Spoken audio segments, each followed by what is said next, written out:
martri masula id-dar imperjali unkurunata fis-smawiet għaliex aktar xebba glorjuża illi ħarġet rebbieħa fuq id-dirar. Il-aktar għallima għarfa tal-filosofi fuq kollox jinkwida li twassal għand Kristu lil ħafna. Kif tinsa qawwija quddiem il-mulej, Omega Martri Katarina bil-ħliena ikollu tressa quddiem Kristu tal-lna lilek li ngħidulek ifraħ u Katarina Arusa l-aktar għarfa ta' Kristu.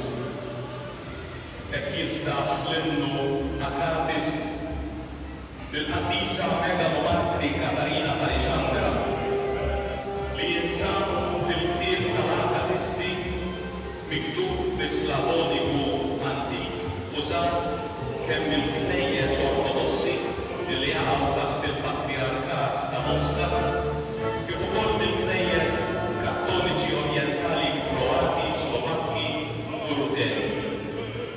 Dan l-ewwel kondakjon iħeġġiġna nitolbu l-interċessjoni ta' dik illi wara li tat l-ogħla xhieda ta' twemmina bit-tixrid ta' demma issa tinsab inkurunata ma' ġenb is-Sultan ta' dejjem.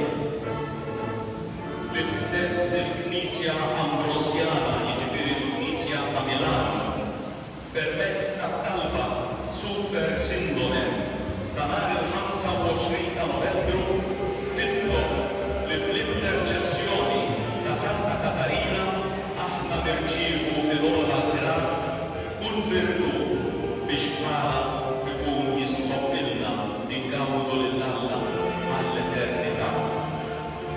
Għalhekk dawn it-tlettijiem ta' Aprilu mhux biss bitħejjija għall-festa tal-Verġni u Martri Alexandrina, iżda sabiex nikbru bħala fil-virtujiet se nagħmlu flimkien magħha mixja ta' konverzjoni. Se nikkontemplaw l-eruq Kristjani tagħha.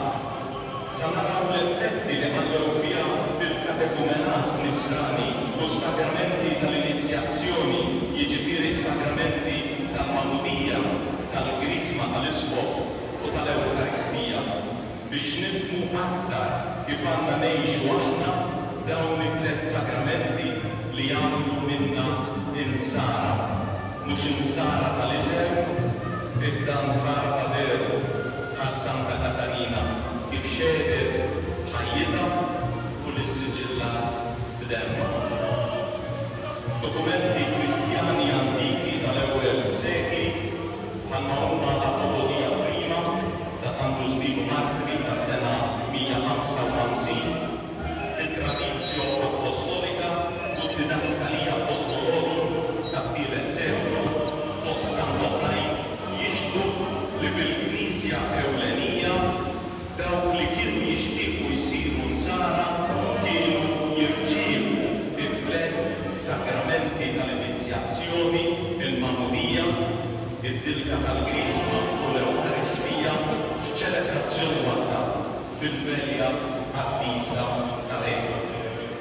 Iżda dan kien iseħħ biss wara żmien ta' formazzjoni imsejjaħ katekumenat, mixja ta' konverżjoni fejn wieħed kien jaraf hu minnu il-fraġilità tiegħu, x'inhuma l-idoli tiegħu, id-dnub tiegħu, sabiex ikun jista' jiġħad lill-qarniet lis-serpent tal-Eden lix-Xitan. Ħadd ma kien jitgħammed qabel ma jgħaddi minn dan il-proċess tal-katekumenat.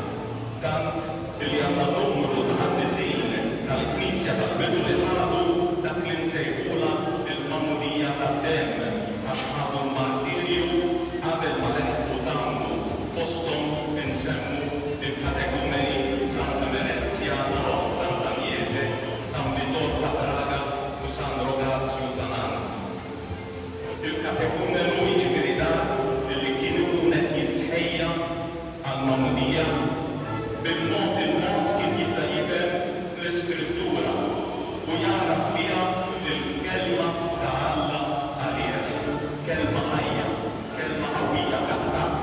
binxabba żewġ tixfar, kelma li tġib bil-firda fil-qalb tal-bniedem bejn it-tajjeb u l-ħażin.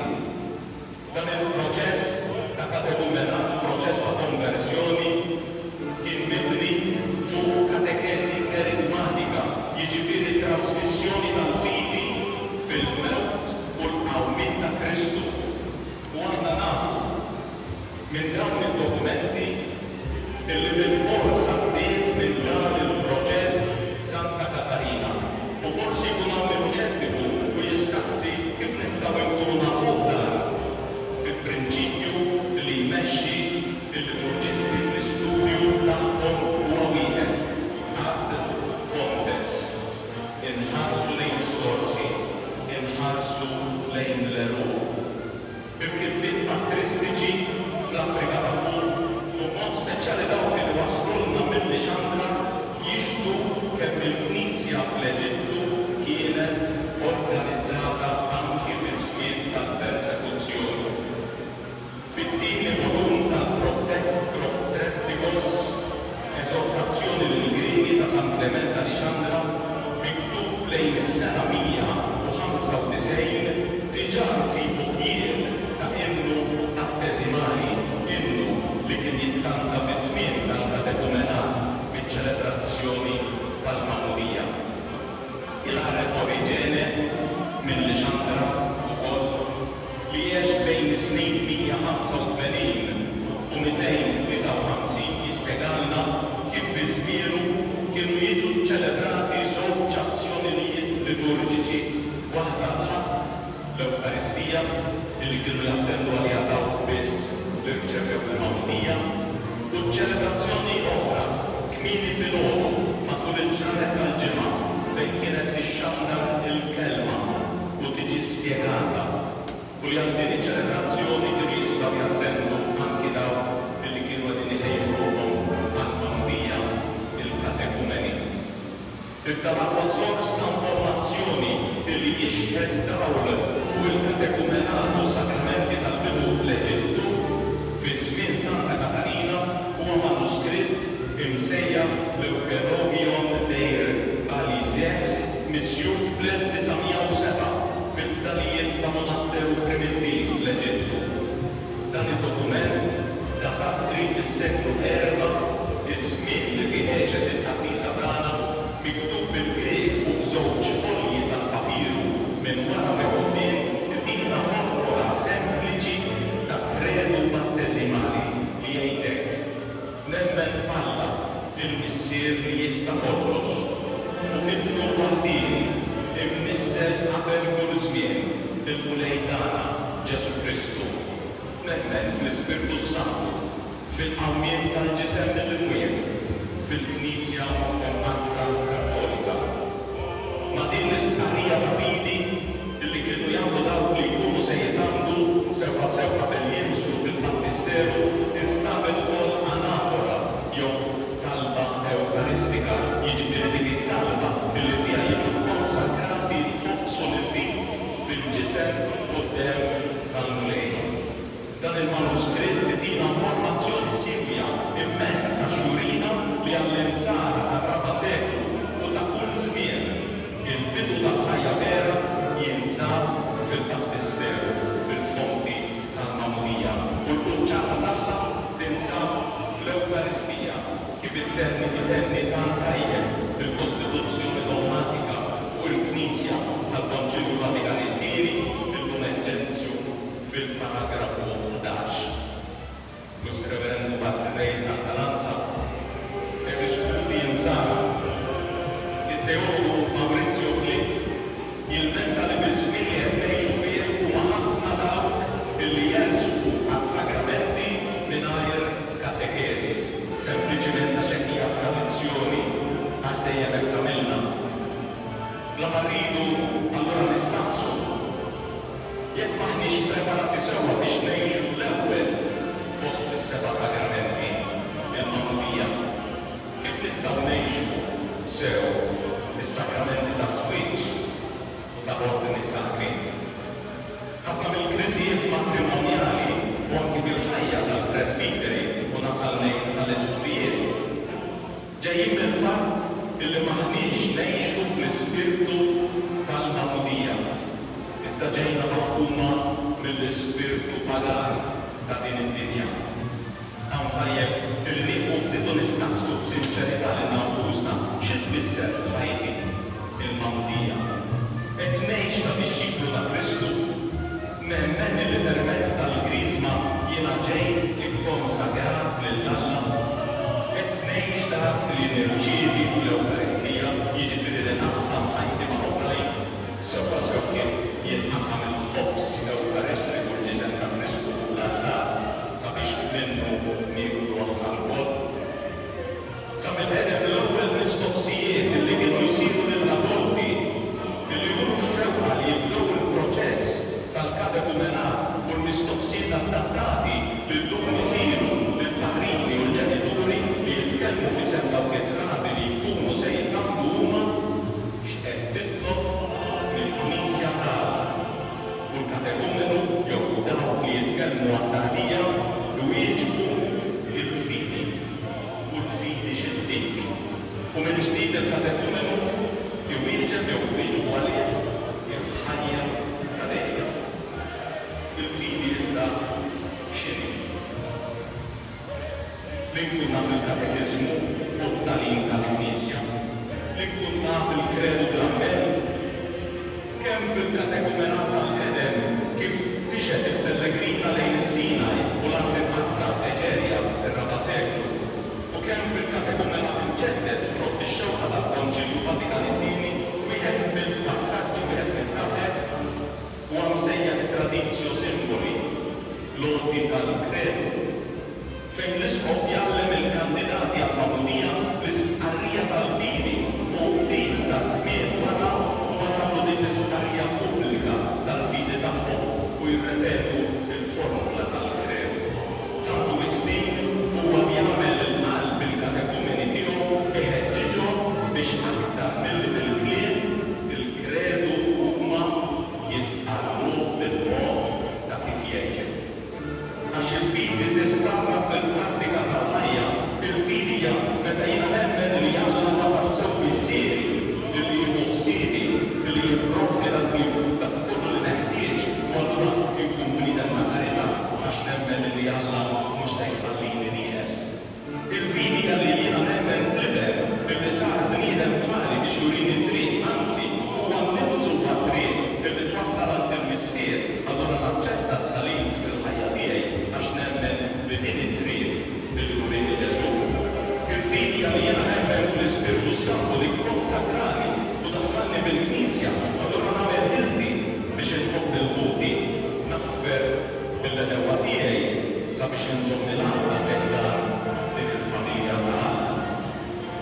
Iżda l-fidi minn fejn tiġi. Kif tista' tiksibha?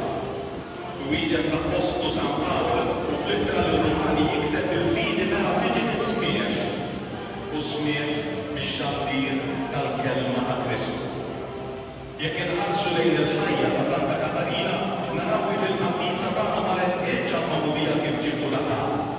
Imma għamlet il-proċess mixja ta' konversjoni. L-ewwel semet il-kelma l-qiegħda u għax kisbet il-fidi talbet u resqet għall-magħmudija, id-dixxiplu ta' Ġesu Kristu huwa dak li jisma' il-kelma. Ma tistax tgħid li int nisrani jekk ma tismax il-kelma ta' Kristu. San Pawl jgħidilna aħsbu kif kien jaħseb Kristu Ġesu. Iżda kif nista' naħseb għal Kristu Ġesu jekk jien ma nafx jgħid Kristu? Kif se nisma' l-kelma u fejn hawn fil-Knisja? Il-Knisja mhux qed nitkellmu fuq il-Knisja tal-ġebel, imma fuq il-ġemma liturġika li tinġabar hawn biex taqsam il-kelma u l-ħobbs tal-ħajja. Hawn min jargumenta fi żminijietna illi m'hemmx bżonn tmur għall-quddies biex titlob jew biex tisma' l-kelma. Tista' tibqa' dar, tiftaħ il-Bibja u titlob hemmhekk, titlob waħdek. Teologu Protestant Karl Barth jispjega d-differenza bejn li taqra l-Bibja d-dar u li tisma' x-xandir tal-kelma. Il-Bibja hija l-ġabra tal-kodba tal-Iskrittura li fuq li xkaffa fil-librerija tad-dar ma jxejn aktar li fl ċifrika sewda stampata fuq il-karti bħal kull ktieb ieħor. Iżda meta din tixxantar fil-ġamgħa liturġika fl-Ekklesija fil-Knisja din issir tassew il-kelma ta' Alla. Dan narawh iseħħ fis-sinagoga ta' Nazaret meta Ġesu ħal il-ktieb f'idejh u ara s-silta minn Iżajja l-profeta hekk kif ara il-ktieb il-ġamgħa għalilha din il-kidba seħħet illum intom u tisimgħu. Jekk trid tisma' l-kelma allura trid tinġabar hawn maħudek u bħalma l-ħobs tal-Ewkaristija trid tomhom sabiex jitwaħħad miegħek, trid tiftaħ widnejk sew għall-omelija tas-saċerdot li hija mument fejn nomoħħu l-kelma sabiex din titwaħħad magħha. Tiddisprezzax il-kelma għax tiġġudika li min qed iwassalha. Tħares lejn il-fraġilità tas-saċerdot iskandalizzat hawnhekk id-dnub tas-saċerdot li hu istrument ħafna drabi msaħħat għax nitmennħalek. Iżda ilqa' l-kelma, il-messaġġ li jwasslek għall-fidi li twasslek għall-ħajja ta' dejjem. Ħafna lud fis-sinagoga ta' Nazaret ma nagħmlux il-kelma proprju għax iġġudikaw lil Kristu minn dak li kienu jafu jew ħasbu li kienu jafu. Is-serrija tal-kelma li nżeret fil-qalb ta' Santa Katarina fil-preparazzjoni għas-sakramenti tal-bidu imsoħħija bl-ilma tal-Magħmudija niżlet veru fil-fond ta' qalba hija mhux biss semet il-kelma ma għexet il-kelma. L-ġeografu Ingliż Alban Butler jgħidilna li kif ix-xabba Katarina bint gvernatur pagan stqarret quddiem il-ġenituri tagħha illi tasal biss li tiżżewweġ lil dak li kien jgħaddiha fil-għala, fil-ġmiel, fil-ħlewwa, fuq kollox fil-erf. Dan minkejja numru kbir ta' ġuventur nobli illi xtaqu jiżżewġuha. Kien hawnhekk illi omma nisranija bil-moħħbi ħaditha għand xwejja eremita li ħaditha tgħaddi l-lejl fit-talb quddiem l-ikona tal-Verġni Theotokos ta' Omma Alla. E kif ix-xebba ħadha n-nas viżjoni ta' Kristu akkumpanjat mill-Om Verġni tiegħu irat li ħares lejha b'ħarsa mnikda. Ħarsa xejn ħelwa, anzi qalila u kliemu ħassitu tant qiebes. Minn ġdid marret lura għandi xwejja illi fehem li l-ħarsa ta' Kristu kienet tesprimi x-xewqa tiegħu li x-xebba titqaddes permezz tal-Magħmudija. Għalhekk huwa ġandrilla l-kerigma ressa għalejn il-kelma katekizzat u għassara sabiex tiġħad l-idoli u titgħammet u hekk tirċievi id-dawra ta' Ġesu Kristu. Għax il-Magħmudija imsejħa baptismos bil-Grieku l-Ordinatio bil-Latin azzjoni li ddawwal mhux biss taħfer id-dnub oriġinali u kull dnub ieħor imma ddawwal bil-grazzja divina lil min jirċevja. Il-katekumenu li jinżel il-fonti eri immessa mill-grazzja sewwa sew kif ħassruha dan wara l-ewwel dnub jitla' mhux biss liebes id-dinjità umana ta' kif ħalqu Alla fil-bidu, iżda jitla' liebes il-Kristu kif jgħallimna l-Apostolu tal-Ġnus. Santa Katarina għażlet billi twarrab it-tlam minn ħajjitha u li tiddawwal bi Kristu. Għażlet li twarrab lilu li forz biex tqim lil Alla l-ħaj. Aħna llum qegħdin ngħixu fi żmien fejn l-idoli m'għadhomx iżjed l-istatwi tal-ġebel tal-allat pagani. L-idoli llum huma aktar perikolużi għax ħadu forma oħra, il-fluss u l-materjaliżmu, it-teknoloġija, l-midja soċjali, id-dera fiżika, il-ħwejjeġ tad-dinta u tat forom oħra. Jekk trid tkun taf x'inhu l-idolu tiegħek, biżżejjed tistaqsi lilek innifsek x'inhu l-proġett jew dik il-persuna illi inti taħseb li ma tistax tgħix mingħajrha. Dak kollu li mhux Alla l-ħaj u jieħu l-ewwel post f'ħajtek huwa l-idolu l-Alla falz tiegħek. U jeżis. San George Treca kien iħobb jgħid li l-vera devozzjoni tissarraf nazzjoni. Ħansarfu mela d-devozzjoni tagħna lejn Santa Katarina fix-xewqa li bħala niksru il-fidi li nilqgħu l-ħdina u l-imħabba tagħha u li din naqsmuha mal-oħrajn. Li npoġġu lil Alla fl-ewwel post f'ħajjitna. Jekk int biret u l-lejla ġejt hawnhekk minħabba tridu għax il-festa, dan mument ta' grazzja lejk sabiex tibda mill-ġdid. Jekk ilek ma tersaq lejn is-sakrament tar-rikonċiljazzjoni tal-krar, tibżax. San Pawl jgħidilna issa huwa żmien it-tajjeb, issa huwa l-jum li nikkonvertu li nduru lejn Alla. Tibżax tersaq sabiex u tirċievi l-maħfra. Jekk ilek ma tieħu sehem fil-quddies, tibżax ejja isma' l-kelma u qul il-ħobbs li jdik il-ħajja. Jekk għandek marbuta mal-flus u l-ġid materjali ħares lejn il-nobli Katarina li kienet lesta titlef kollox biex tkun dixxiplu ta' Kristu. Għamel att ta' karità u jekk ma tafx int minnu fil-bżonn se tibqa' ċifriet żgur li hemm familji li għandhom bżonn għajnuna. Mimlija bl-Ispirtu Santu, Santa Katarina xandret minn Kristu bla biża' u bla mistija. Ħanitqarbu mill-eżempju tagħha u ma nibżgħux nitkellmu fuq Kristu fil-familji tagħna, fuq il-post tax-xogħol u kull fejn ikunu. U din ix-xhieda tant qawwija ħanilagħbu mela mal-Knisja Biżantina imsejħa minn San Ġwanni Pawlu Tieni il-pulmun tal-Vant tal-Knisja. Untennu ritornell tal-innu Akatistos l-innu li ftaħna bih dan it-tridu billi wara l-ewwel ikos lil Santa Katarina meta martri li kantala hekk. Ifraħ, inti li sa miġhulija kont magħżula b'amara tal-grazzja imsejħa